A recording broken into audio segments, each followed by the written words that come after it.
Hello guys, good morning to all of you. This is Magiraj here and now we are going to get discuss about the application related to the Gauss theorem. अब हम Gauss नियम पर आधारित कुछ application हल कर रहे हैं। जैसे देखिएगा, सबसे पहले हम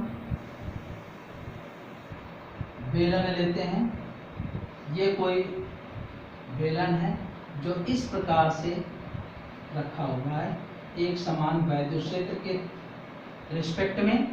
मान लेते हैं कि ये बिंदु A है, ये B है, ये C है, ये D है। इन बिंदुओं पर हमें वैद्युत क्षेत्र की तीव्रता ज्ञात करनी है।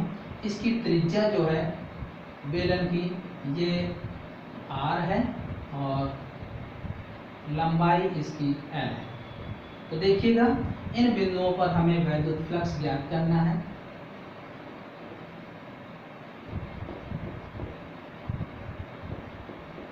इस तरीके से तो ये बिंदु जो हैं A, B, C, D, ये वैद्युत क्षेत्र की दिशा है और इस क्षेत्र की दिशा से कितने डिग्री का कोण बन रहा है, A बिंदु पर, B बिंदु पर, C पर, D पर। तो A पर देखिए, इसकी दिशा और इसके बीच में कोण 0 है और इसके बीच में थीटा 180 है और यहाँ पर 90 डिग्री होगा इसकी तुलना में और यहाँ पर 90 डिग्री होगा। तो फाई ई जो होता है E डॉट ds या E ds cos थीटा ये होता है।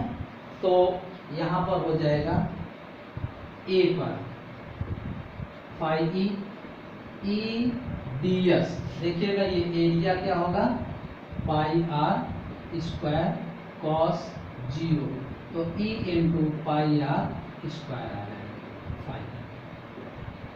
इसी तरीके से B पर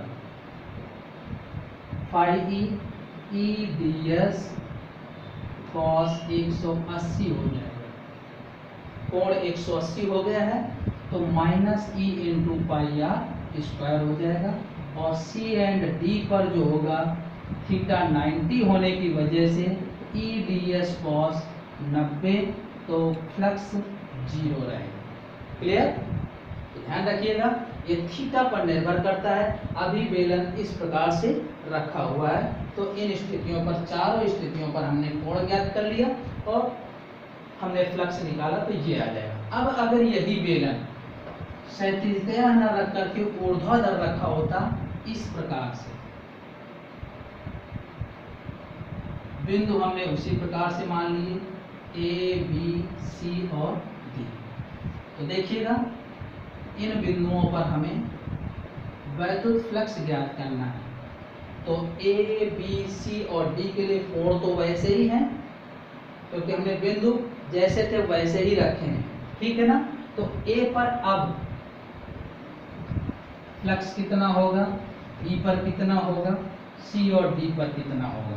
तो देखिएगा E ds cos थीटा से E इंटू ds cos 0, तो E इंटू, अब क्षेत्रफल कितना होगा यहाँ पर।